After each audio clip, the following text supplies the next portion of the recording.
귀한 성도님들과 그리고 목사님 계신 교회에 와서 함께 예배드리며 말씀 사역을 수종들게 된 것을 감사하게 생각합니다. 주님의 은혜와 평강이 우리 교우들에게 함께하기를 기원합니다. 지난주가 종교개혁 기념주일이었던 거 아시죠? 우리 개혁 정통을 따르는 교회는 1년에 한 번만이 아니라 항상 종교개혁의 정신과 가르침을 따르고 전수하는지를 돌아봐야 할 것입니다. 종교개혁의 가르침 중에서 가장 인기 있는 교리가 무엇인가요? 그것은 오직 믿음으로 우리가 죄 용서함을 받고 의롭다함을 받는다 하는 교리, 칭의교리라고 하지요. 우리 죄인들이 우리의 의로움이 아니라 우리 주님이 십자가에서 고난받으시고 부활하심으로 이루신 의로움으로 말미암아 값없이 죄사함을 받고 의롭다함을 얻는다는 가르침이지요. 그것이 복음의 진수입니다. 그런데 오늘날 이 칭의 교리가 심각하게 남용되고 있지요. 믿기만 하면 순종하지 않아도, 거룩하게 살지 않아도 구원받는다는 식으로 왜곡되는 경우가 많습니다. 그러나 그런 식으로 이 칭의 교리를 이해하는 것은 종교개혁자들의 가르침과 아주 거리가 먼 것입니다. 대표적인 종교개혁자 칼빈은 칭의 못지않게 회개를 강조했습니다. 그래서 신자의 삶 전체를 회개하는 삶이라고 정의를 했죠. 그래서 우리가 믿음으로 살아간다 하는 것은 매일 회개하면서 살아간다 하는 것을 의미한다고 했습니다. 그래서 믿음으로 의롭다함을 받은 사람은 이제 구원을 받았다고 방심하며 나태하고 방종하게 사는 것이 아니라 오히려 그 은혜에 감사하며 그 십자가의 은혜를 의지해서 매일 회개하며 거룩하게 사는 이라 하는 것입니다. 그리고 칼빈은 회개를 오늘 본문에서 주님께서 말씀하신 것과 같이 자기를 부인하고 자기 십자가를 지고 주님을 따르는 것이라고 그렇게 보았습니다. 그래서 칼빈의 가르침에서는 믿음으로 의롭다함을 얻는 것과 그리고 자기를 부인하고 자기 십자가를 지고 주님을 따르는 삶이 긴밀하게 연결되어 있습니다. 한 짝을 이루고 있습니다. 그런데 이것을 분리해서 칭의만을 일방적으로 강조하게 되면 사람들을 나태와 방종에 빠지게 할 수 있죠. 교회를 타락하게 할 수 있습니다. 오늘날 교인들이 가장 좋아하는 교리가 오직 믿음으로, 오직 은혜로 구원받는다는 메시지일 것입니다. 그러나 자기를 부인하고 자기 십자가를 지고 주님을 쫓는 주님의 가르침은 굉장히 부담스러워하지요. 오늘날 교회에서 가장 인기가 없는 그리고 외면당하는 가르침입니다. 그러나 주님은 제자가 되는 필수 조건으로 자기를 부인하고 자기 십자가를 지고 따를 것을 요구했습니다. 주님이 이 말씀을 하시게 된 계기가 무엇인가요? 오늘 읽은 본문 바로 앞부분에 보면 주님이 죽임을 당하시고 그리고 3일 만에 부활하실 것을 말씀하시자 베드로가 그리하지 말라고 강권하며 주님을 만류했습니다. 그러자 주님께서 사단아 내 뒤로 물러가라 하고 베드로를 책망하셨지요. 16장 23절의 말씀입니다. 이어서 주님은 누구든지 나를 따라오려거든 자기를 부인하고 자기 십자가를 지고 나를 따르라고 말씀하셨습니다. 이런 문맥에서 보면 자기를 부인한다는 것이 무슨 뜻인지가 분명해집니다. 베드로처럼 하나님의 일을 생각하지 않고 사람의 일을 생각하는 자기를 부인하라는 거지요. 우리 자아의 문제가 무엇인가요? 자기의 뜻을 하나님의 뜻보다 더 우선시하고 절대시하는 거지요. 우리는 자기의 뜻을 섬기는 자아 숭배자들입니다. 자기의 뜻과 욕망을 이루기 위해서 하나님도 이용하려고 하지요. 칼빈은 죄의 근본은 자기 뜻에 스스로 굴복한 것이라고 했습니다. 이런 자기를 부인하지 않으면 우리도 베드로처럼 사단에게 휘둘려서 하나님의 일을 가로막는 자가 되지요. 그러므로 하나님의 뜻을 대적하는 자기를 부인하고 나를 따르라고 주님께서 말씀하신 것입니다. 내 자기를 부인하고 자기 십자가를 지고 따르라고 했습니다. 그러면 자기 십자가를 진다는 것이 무엇을 의미하나요? 칼빈은 자기 십자가를 지는 것을 고난으로 보았습니다. 우리 신자가 이 세상에서 받는 여러 가지 고난이 우리를 자기를 부인하도록 돕는다고 했습니다. 우리가 이 세상에서 편하고 잘 나가면 자기를 부인하기보다 오히려 자고해지기 쉽습니다. 그래서 이 교만하고 완강한 자를 하나님께서 고난의 망치로 깨트리셔야 한다는 것입니다. 그래서 하나님께서 우리의 삶을 달콤하기만 하게 하기보다 어떤 경우 고통스럽게 해서 자기 부인의 자리로 우리를 인도하신다 하는 것입니다. 이런 켈빈의 해석은 우리에게 매우 실제적인 교훈을 줍니다. 그러나 자기 십자가를 지는 것을 단순히 고난으로만은 볼 수 없습니다. 고난이 우리를 자기를 부인하고 자기가 죽는 자리로 인도하는데 도움이 되는 것은 사실입니다. 그러나 우리가 고난당한다고 해서 우리의 자아가 깨지고 죽는 것은 아니지요. 고난당하면 오히려 우리 자아가 더 완악해질 수 있습니다. 고난과 징계를 받으면 하나님을 향해서 더 이를 갈 수 있지요. 하나님께 더 멀어지는 사람이 있습니다. 우리의 고난이 아니라 주님이 십자가에서 우리를 대신해서 당하신 그 고난의 효력만이 우리의 옛자를 죽게 합니다. 그래서 자기 십자가를 진다 하는 것은 쉽게 말하면 자기가 죽는다는 것을 뜻합니다. 그런데 예수를 믿는다는 것은 무엇을 뜻하나요?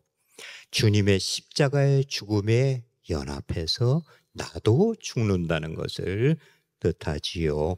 주님과 함께 우리의 옛사람이 죽는 것을 의미합니다. 주님과 함께 죽은 우리 옛사람은 어떤 존재였나요? 죄에 질질 끌려다니는 죄의 종이었죠.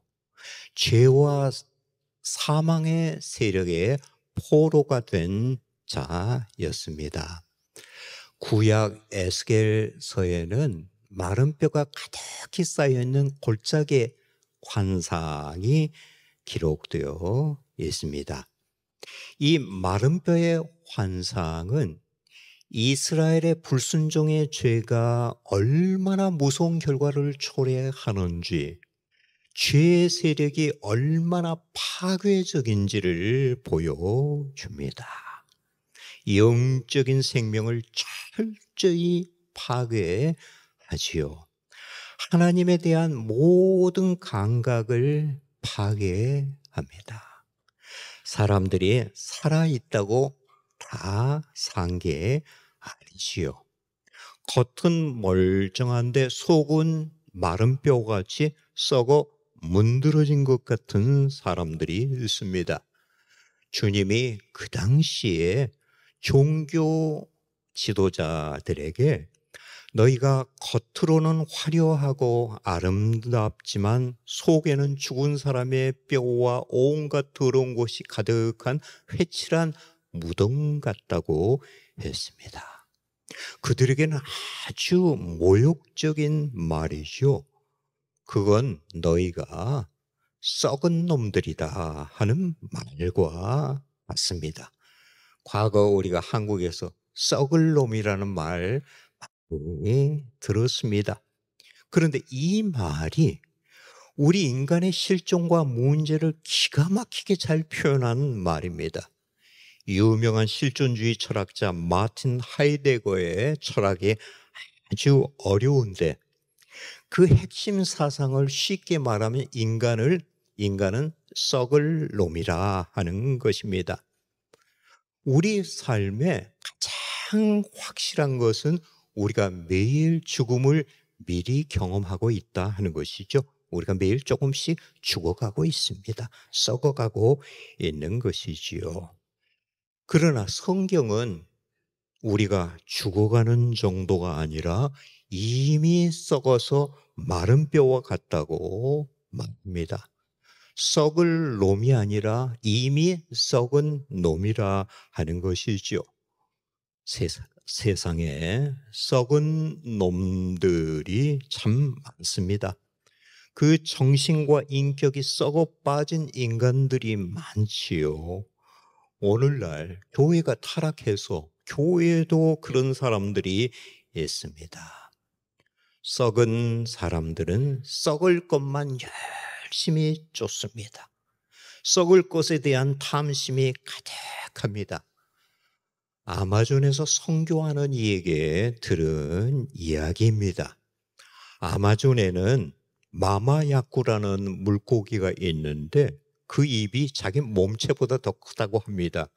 그런데 이 마마야쿠가 욕심이 얼마나 많은지 자기보다 큰 또 물고기를 집어 삼킨다고 합니다. 그럼 그 안에 다 들어가지 않을 거 아닙니까? 그럼 꼬랑지 뒷부분이 입 밖으로 나와 있다고 합니다. 며칠이 지나면 그게 소화가 되지 않은 채 그 안에서 썩는다고 합니다. 그럼 먹지도 못하고 이걸 뱉어내야 한다는 것이죠. 우리의 욕심과 죄가 우리 안을 썩게 만들지요. 그 인격과 마음과 그리고 영혼을 썩게 만듭니다. 에스겔 골짜기의 환상은 죄와 사망의 세력이 얼마나 파괴적인지 보여주는 동시에 하나님의 능력은 그보다 훨씬 더 막강하고 위대하다는 것을 보여줍니다. 하나님의 새 창조의 능력은 죄의 세력이 완전히 파괴하고 죽인 것을 완벽하게 복원합니다. 첫 창조 시에 하나님은 무에서 모든 것을 만드셨습니다. 그러나 새 창조에서는 모든 것이 파괴되고 죽은 완전한 폐허에서 모든 것을 살려내고 새롭게 하십니다. 무보다 훨씬 더 나쁜 상태, 최악에서 최선을 이끌어 내시는 것입니다. 에스겔이 마른 뼈에게 하나님의 말씀을 대언하자 마른 뼈들이 제짝을 찾아서 딱딱 맞춰지며 거기에 힘줄이 생기고 살이 오르고 가죽이 덮였습니다. 그리고 거기에 생기가 들어가니 하나님의 큰 군대가 되었습니다. 생기가 들어가야 참 인간이 되는 것이죠. 사람들이 생기로 충만해야 하는데 사망의 기운, 사기로 충만합니다. 죄와 사망은 하나로 연결되어 있죠. 죄가 우리 안에 사망의 세력과 기운, 사기를 불러들입니다. 죄와 죽음의 세력이 영적인 생명을 완전히 죽여서 마른 뼈와 같이 되게 하지요. 에스겔의 환상은 하나님이 이렇게 마른 뼈와 같이 된 이스라엘과 그리고 모든 민족을 놀랍게 회복하신다는 새 창조의 비전입니다. 이 에스겔의 비전이 언제 성취되나요? 주님이 부활하시고 성령이 이 땅에 임하심으로 성취되었다고 볼 수 있습니다. 부활하신 주님이 제자들을 찾아와서 숨을 내쉬며 성령을 받으라고 하신 것처럼 부활하신 주님이 마른 뼈 같은 인생들에게 생기를 불어 넣으십니다. 그래서 그들을 살리시죠. 주님께서 우리를 거듭나게 하는 성령의 신비한 역사를 바람으로 비유했지요. 지금도 하나님의 말씀이 전파되는 곳에 성령의 바람이 붑니다. 그래서 하나님이 전파되는 주님의 몸된 교회에서 말씀을 들으면서 신앙생활을 하다 보면 자기도 모르는 사이에 자기 안에 새 생명이 탄생된 기적이 일어난 것을 알게 되지요. 자신이 언제 거듭났는지는 잘 몰라요. 그런데 자신 안에 새 생명이 탄생했고 그리고 자라고 있음을 우리는 점점 체험하게 되는 것이죠. 우리들이 더 풍성한 생명을 누리기 위해서 이 교회에 나와 하나님의 말씀을 듣고 그리고 하나님을 예배하는 신앙생활을 해야 합니다. 28절의 말씀입니다. 진실로 너희에게 이르노니 여기 서 있는 사람 중에 죽기 전에 인자가 그 왕권을 가지고 오는 것을 볼 자들도 있느니라. 주님이 여기서 어느 때를 지금 말씀하고 계시는 것인가요? 그에 대해서 여러 가지 견해가 있습니다만 이 말씀은 주님이 부활하시고 지극히 높아지심을 포괄적으로 의미한다고 봅니다.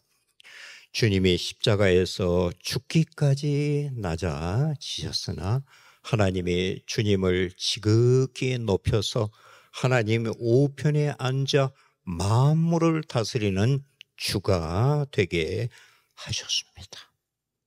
우리도 자기를 부인하고 자기 십자가를 지고 주님을 따를 때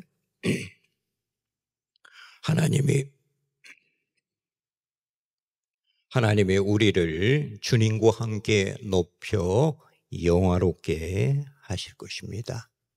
바울은 이미 우리를 그리스도와 함께 살리시고 하늘에 앉혔다고 했습니다.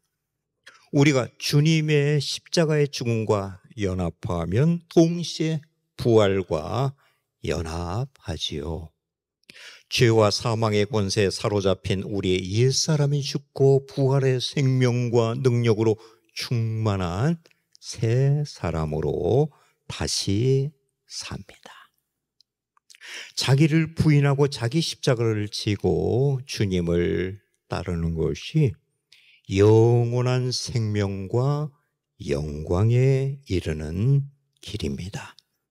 주님이 우리를 복음으로 부르실 때 와서 죽으라고 부르셨습니다. 그러나 사실은 참으로 살라고 부르신 것이죠. 영원한 생명과 영광에 참여하라고 우리를 부르신 것입니다. 그래서 십자가의 길은 지옥의 길이 아니라 영광의 길이시요. 다 잃고 희생하는 것 같지만 더 풍성하게 얻고 흘러 넘치는 비결입니다. 죽음이 충만한 은혜의 세계로 들어가는 관문이지요. 하늘의 미랄이 떨어져 딱 죽어야 많은 열매를 맺는 것처럼 죽음을 통해서 풍성한 생명의 열매를 맺습니다. 그래서 살아서 이렇게 죽은 사람은 진정한 의미에서 영원히 죽지 않습니다. 그래서 참된 그리스도인은 누구인가? 한마디로 살아있지만 이미 한 번 죽은 사람이죠. 그것을 바울 사도는 산 제물이라고 했어요. 너희 자신을 하나님이 기뻐하시는 산 제물로 드리라. 그것이 영적 예배내라. 그래서 산 제물이 된 사람만이 하나님을 온전히 섬길 수 있지요. 그러나 살아서 이렇게 죽지 않은 사람은 영원히 죽습니다. 그런 의미를 주님이 역설적으로 말씀하셨죠. 25절과 26절의 말씀입니다. 우리 함께 읽으시겠습니다. 누구든지 제 목숨을 구원하고자 하면 잃을 것이요 누구든지 나를 위하여 제 목숨을 잃으면 찾으리라. 사람이 만일 온 천하를 얻고도 제 목숨을 잃으면 무엇이 유익하리요? 사람이 무엇을 주고 제 목숨과 바꾸겠느냐? 옛 자아가 죽는 십자가를 회피하고 옛자의 뜻과 욕망을 쫓아서 그 목숨을 구원하려고 하면 그 목숨을 영원히 잃는다는 말씀이죠. 영원한 생명을 잃을 뿐만 아니라 이 땅에 살 때에도 영적인 생명이 없습니다. 살았다 하는 이름은 가졌으나 죽은 자와 같이 살게 되죠. 그런 사람에게는 죽은 행실이 나타납니다. 그래서 십자가의 죽음을 통과하지 않은 사람의 죽은 행실은 결국 심판을 받게 됩니다. 27절의 말씀입니다. 같이 읽겠습니다. 인자가 하나님의 영광으로 그 천사들과 함께 오리니 그때 각 사람이 행한 대로 갚으리라. 각 사람이 행한 대로 갚으리라고 했습니다. 이 말씀은 불신자뿐만 아니라 신자에게도 적용되는 심판의 원리입니다. 신자에게도 심판이 있다고 주님이 말씀하셨어요. 바울 사도도 그렇게 말을 했습니다. 하나님이 우리가 행한 대로 심판하실 것입니다. 그러면 우리가 예수를 믿음으로 심판에서 생명으로 옮겼다는 요한복음의 말씀을 어떻게 이해해야 하나요? 우리는 믿음으로 심판에서 그리고 진노에서 구원받았습니다. 그러나 그 믿음이 참인지 아니면 가짜인지 위선인지 어떻게 판명이 되나요? 마지막에 주님 앞에 서서 모두 자신이 믿었다고 고백할 것입니다. 주님께서 그 믿음의 진정성을 어떻게 판명하실까요? 그 열매로 진단하실 것입니다. 참된 믿음의 증거는 항상 십자가로 나타납니다. 믿음은 죄와 사단에게 끌려 사는 옛사람 그대로 계속 살아도 천국 가게 해주는 티켓이 아닙니다. 믿음은 우리를 예수님과 연합하여 우리 옛사람이 죽고 새 사람으로 부활하게 하는 것이죠. 겉으로 보기에는 믿음이 있는 것 같지만 옛사람의 뜻과 욕망을 그대로 따라 산 사람은 십자가의 주님과 진정으로 연합한 믿음을 가진 사람이라고 볼 수가 없지요. 그런 이들에게 주님이 내가 너를 도무지 알지 못하겠노라고 하실 것입니다. 그래서 주님이 우리를 풍성한 생명과 은혜로 인도하실 때, 우리를 축복하실 때 먼저 우리를 십자가의 죽음으로 인도하시죠. 십자가의 죽음을 통과하지 않고 성공하고 번영하면 그로 인해서 우리는 망하게 됩니다. 교인들뿐만 아니라 목사도 그렇습니다. 목사가 십자가의 죽음을 거치지 않고 교회가 성장하고 목회에 성공해서 좀 유명해지면 그로 인해서 부패져서 망하기 쉽습니다. 그런데 우리는 스스로 죽으려고 하지 않습니다. 십자가를 회피합니다. 그래서 하나님의 여러 가지 섭리로 우리를 십자가로 인도하시죠. 우리는 많은 실패와 깨어짐의 아픔을 통해서 서서히 자기 죽음의 자리로 내려갑니다. 그러나 우리가 그토록 내려가기 싫어하던 그 죽음의 자리가 성령 충만한 은혜가 임하는 축복의 동산입니다. 그곳이 하나님이 즐겨 일하시는 장소입니다. 새 창조를 역사하는 곳입니다. 우리의 실패의 시면을 부흥의 정점으로 바꾸시는 것이 하나님의 전공입니다.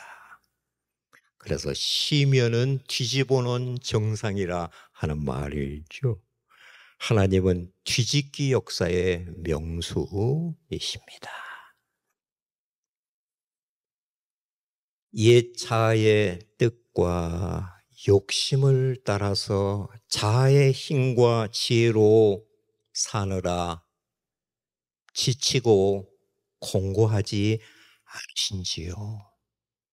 여러분, 이민 생활을 얼마나 힘드세요?